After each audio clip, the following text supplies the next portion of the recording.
This story centers around Serena Williams, widely regarded as one of the greatest tennis players in the history of the sport, not just in women's tennis, but in all of tennis overall. To understand why this return is creating such a massive global reaction, you need to understand what Serena represents. She retired from professional tennis in 2022 after the US Open, closing out a career that included 23 Grand Slam singles titles, which is the most in the Open era for women.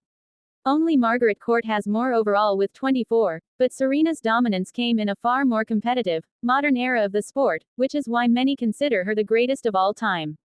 She also held the world #1 ranking for 319 weeks, won 73 WTA singles titles, and achieved a rare, Golden Slam, meaning she won all 4 Grand Slams plus Olympic gold in her career.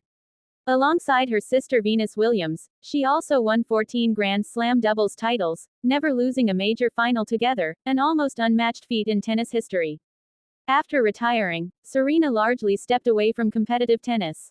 She focused on her family, including the birth of her second daughter in 2023, and explored business ventures, wellness, and public appearances. For many fans, her era felt complete. That's why the recent developments are so surprising. Rumors of a comeback began when her name appeared in the official drug testing pool again. In professional tennis, players must be in this pool if they intend to return to competition. Serena initially denied any comeback plans, which only fueled speculation further. Then her name appeared on the International Tennis Integrity Agency (ITIA) reinstatement list. This is a formal step that essentially confirms a player is preparing to return to competitive eligibility. The final confirmation came through social media. Serena posted a video of herself walking onto a tennis court with the caption, "Guess everybody heard the news." That simple moment sparked global headlines.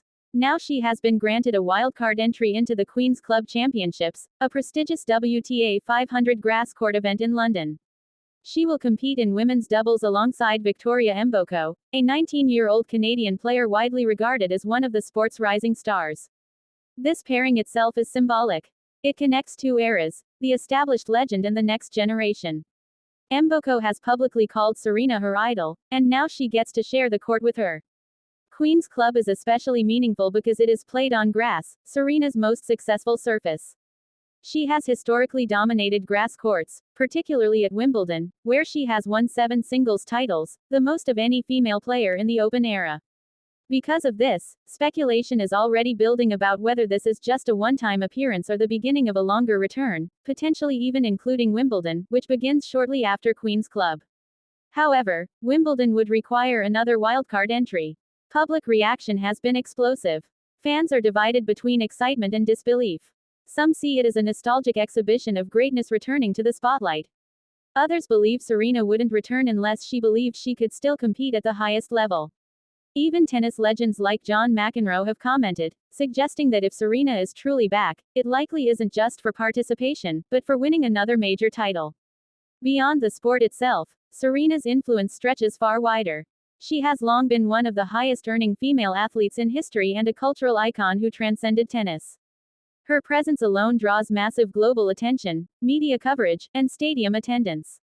That's why this comeback matters so much.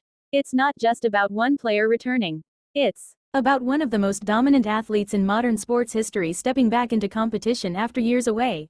Whether this leads to a short doubles appearance or a deeper run toward Wimbledon, one thing is clear: the tennis world is watching, and Serena Williams is back in the conversation.